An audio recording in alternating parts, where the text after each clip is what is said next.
Hello, I'm a NEET aspirant, and today I'll be addressing concerns on the behalf of students to authorities like the Supreme Court, which have now become our last ray of hope. Hello everyone, I'm NEET aspirant.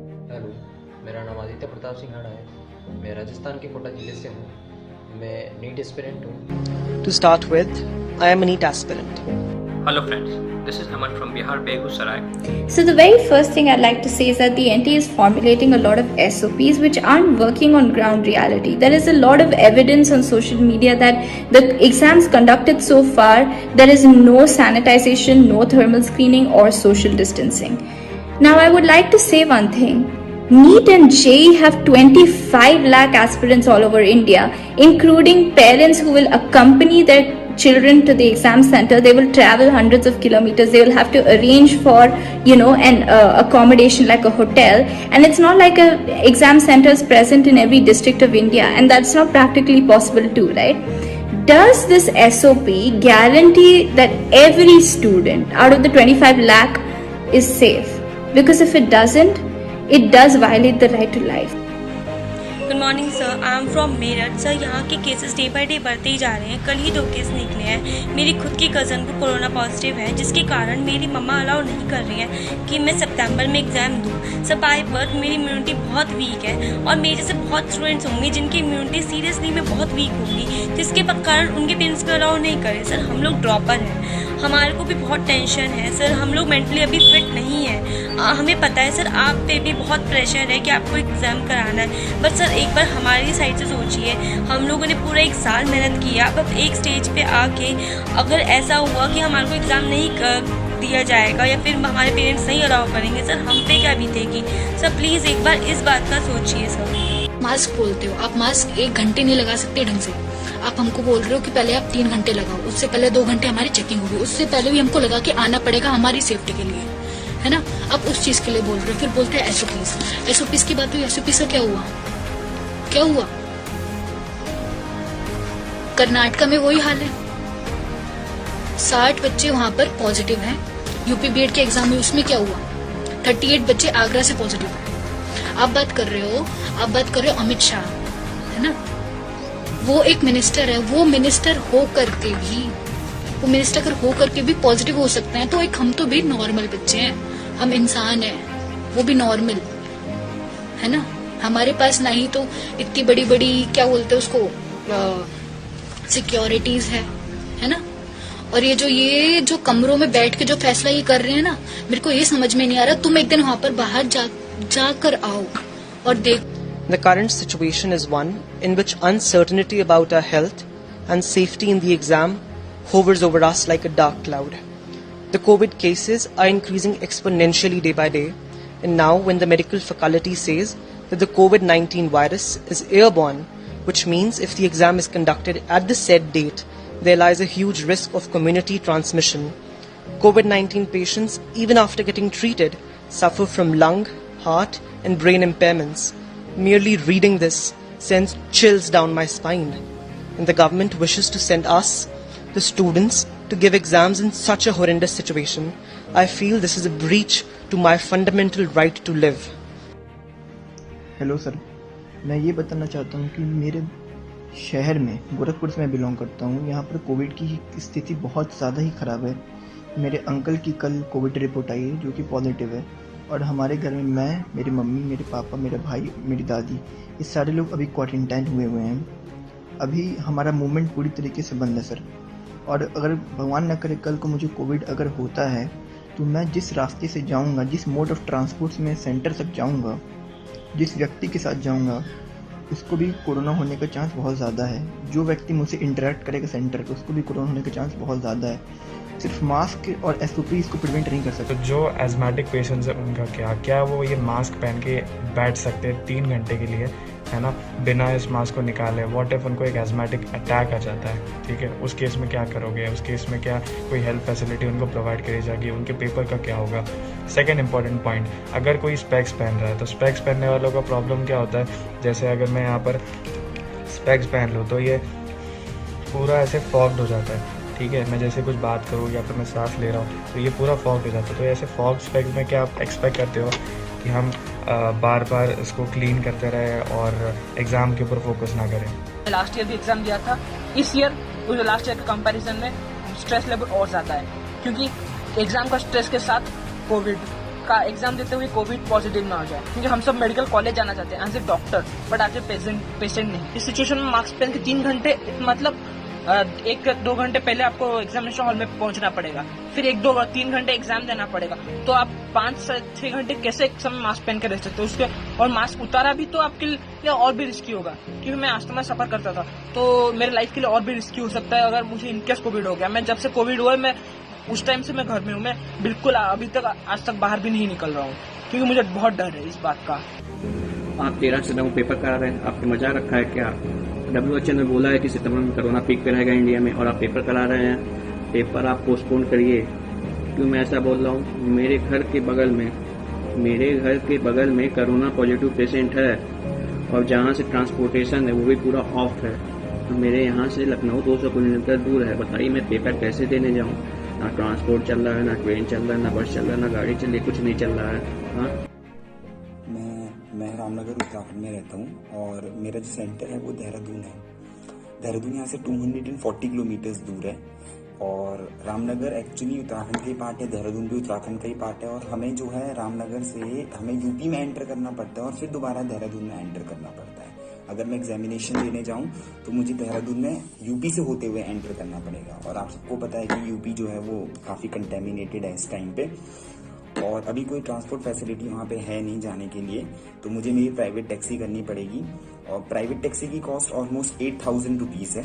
और मैं paper देने के लिए अपने relatives के घर stay करने वाला था, बट वहाँ पे अभी उन्होंने मना कर दिया है कोविड-19 के चलते हुए, तो मुझे होटल करना पड़ेगा, और होटल्स भी खुले नहीं हैं, तो ये मेरी प्रॉब्लम है, और मैं यही चाह रहा हूँ कि जेई और नीट जो है वो पोस्टपोन होना चाहिए। हमारे गांव से हमारा सेंटर काफ़ी दूर पड़ता है, हमको नीट का परीक्षा देने के लिए ट्रेन से जाना पड़ता, लेकिन अब ट्रेन तो चल ही नहीं रही है यहाँ पे, कुछ समझ ही में नहीं आ रहा है। पैसेंजर ट्रेन यहाँ से हमारे सेंटर वाले शहर तक जाती थी, लेकिन पैसेंजर ट्रेन सारी बंद है। जो एक्सप्रेस ट्रेनें स्पेशल वाली चल रही हैं वो यहाँ के छोटे वाले स्टेशन पर रुकती ही नहीं है।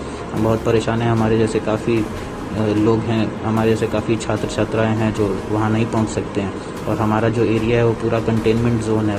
यहाँ से निकलना बहुत ही मुश्किल है, निकल भी जाएंगे तो पहुँचेंगे कैसे? यहाँ पे लगभग 150 किलोमीटर का सफ़र तय करना बहुत मुश्किल है हम लोगों के लिए।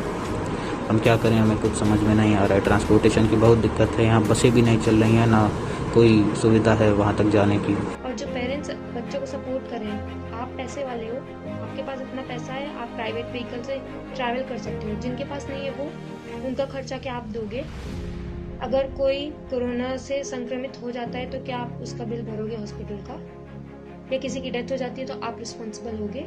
आप अपने बच्चे का थोड़ा सा प्रेशर नहीं झेल सकते, लेकिन यहाँ हजारों पेरेंट्स और बच्चों के अंदर जो प्रेशर है वो मैं ये मास्क पहन के बात भी नहीं कर पा रही हूँ, और आप चाहते हो कि मैं 3 घंटे ये मास्क लगा के एग्जाम दूँ? How is that possible? How I am suppose to do all these things? मैं अपना एग्जाम दूंगी या ये इसका ध्यान रखूंगी? सोशल डिस्टेंसिंग ना सिर्फ पेपर्स पे अच्छी लगती है।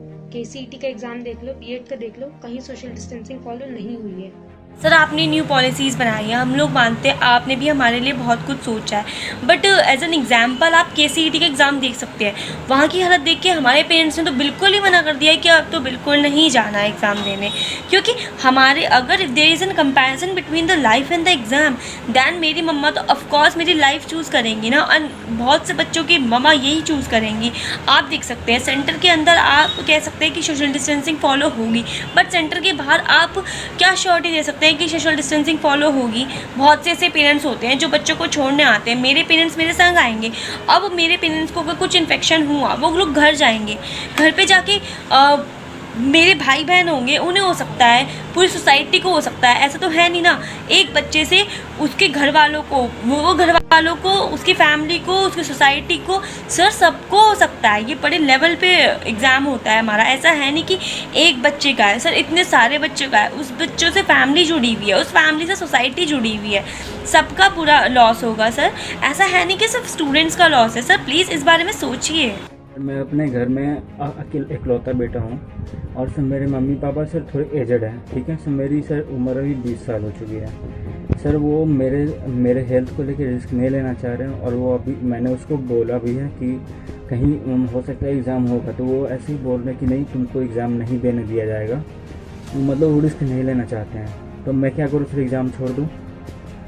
और सर मेरा जो दोस्त है सर वो ऑलरेडी सर क्रिटिकल कंडीशन में हॉस्पिटल में है, उसकी बहन भी हॉस्पिटल में है सर। एक को सर नीट देनी है और एक को जेई मेंस देनी है सर। आप सोचिए सर उसकी उम्र अभी 19 साल है उसकी बहन की, और मेरा दोस्त का 20 साल है सर। वो लोग अभी इतने परेशान हैं सर, वो कैसे एग्ज़ाम देंगे? उसके ऑलरेडी उसकी दादी भी हॉस्पिटल में है, वो कैसे एग्ज़ाम देंगे? या आप चाह रहे हैं कि वो जो कोरोना वायरस इन्फेक्टेड है वो भी आके सेंटर पे आए एग्ज़ाम देने के लिए?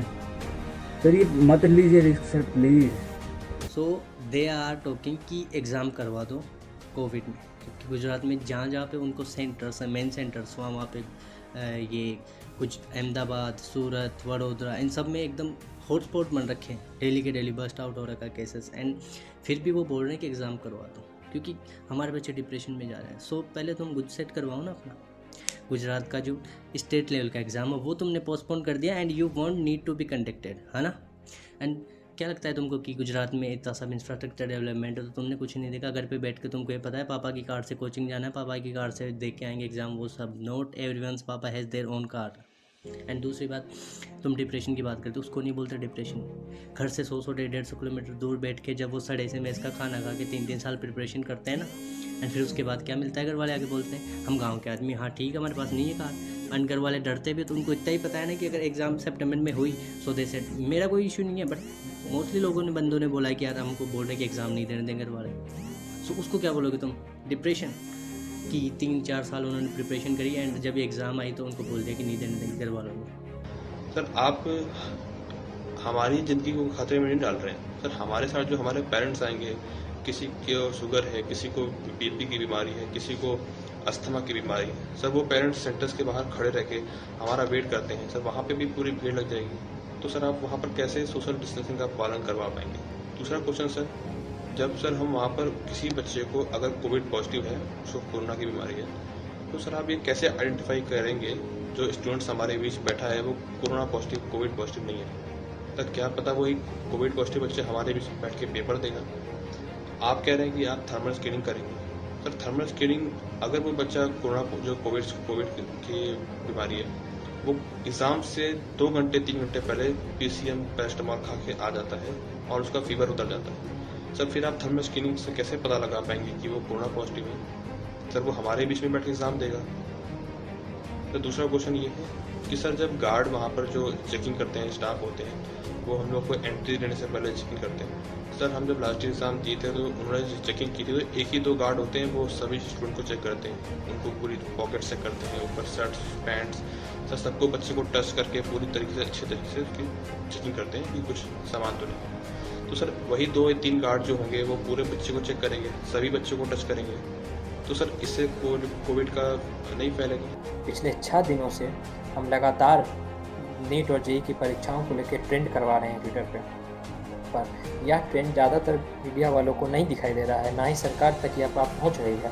कुछ लालची और स्वार्थी मीडिया कर्मियों को तो 200-400 वाले एग्ज़ाम लो और डोंट पोस्टपोन वाले ट्रेंड दिखाई दे रहे हैं। इन मीडिया वालों को 1 करोड़ लोगों की जान की फिक्र नहीं है, इन्हें उन 150 लोगों की फिक्र है जो मेंटल डिप्रेशन में हैं एग्ज़ाम के पोस्टपोन को लेकर। ये 150 लोग कैसे हैं आप खुद देखिए। इनका यह मानना है कि एग्ज़ाम लो, जो लोग मरते हैं उन्हें मरने दो।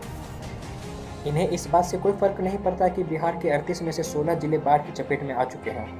इन्हें इस बात से भी कोई फ़र्क नहीं पड़ता कि मुंबई जैसे शहर में मानसून ने आम जीवन को त्रस्त कर रखा है। इन्हें इस बात से भी कोई फ़र्क नहीं पड़ता कि देश में कोरोना की क्या स्थिति है। बहुत सारे लोगों को एग्ज़ाम देने के लिए अपने घर से 200-300 किलोमीटर दूर सेंटर पर जाना पड़ता है। सबके पास अपनी गाड़ियाँ नहीं होती, सबके पास इतने पैसे नहीं होते कि कोरोना की चपेट में आ जाए तो लाखों दे के अपना इलाज करवा लें। यह एग्ज़ाम लो वाले ज़्यादातर लोग वो हैं जिनका एग्ज़ाम सेंटर उनके घर के एकदम नज़दीक होगा, या सुबह उठ के आराम से जाके एग्ज़ाम दे सकते हैं। या ये भी बोलते हैं कि जेई का शिफ्ट बढ़ा दो। अरे आपको तो बस एक ही बार जाके एग्ज़ाम देना है। शिफ्ट बढ़ाने से जो वहाँ शिक्षक होंगे, जो वहाँ इन्विजिलेटर होंगे, उनकी जान को भी तो खतरा है। एक तरफ विद्यार्थी अभिभावक कोरोना की चपेट में आ रहे हैं, उनसे जंग हार रहे हैं, और दूसरी तरफ ये एग्जाम लो वाले मीडिया को खरीद रहे हैं, 50-50 रुपए में रिट्वीट्स करवा रहे हैं, झूठी खबर फैलवा रहे हैं। ये लोग बड़े होकर वैसे ही डॉक्टर बनेंगे जो कहेगा पेशेंट मर रहा है तो मरने दो, पहले फीस जमा करो। कल भी हमारी माननीय प्रधानमंत्री ने कहा है कि विद्यार्थियों और शिक्षकों की जान बचाना अति आवश्यक है। अगर विद्यार्थियों को अपने अभिभावकों की जान बचाने के लिए आंदोलन करना पड़े, सुप्रीम कोर्ट का दरवाज़ा खटखटाना पड़े, तो फिर और कुछ नहीं कहने को रह जाता। माननीय शिक्षा मंत्री पोखरियाल जी, होम मिनिस्टर अमित शाह जी, मैं आपसे हाथ जोड़ के अनुरोध करता हूँ कि आप हम सभी विद्यार्थियों और उनके परिवार वालों की जान बचा लें।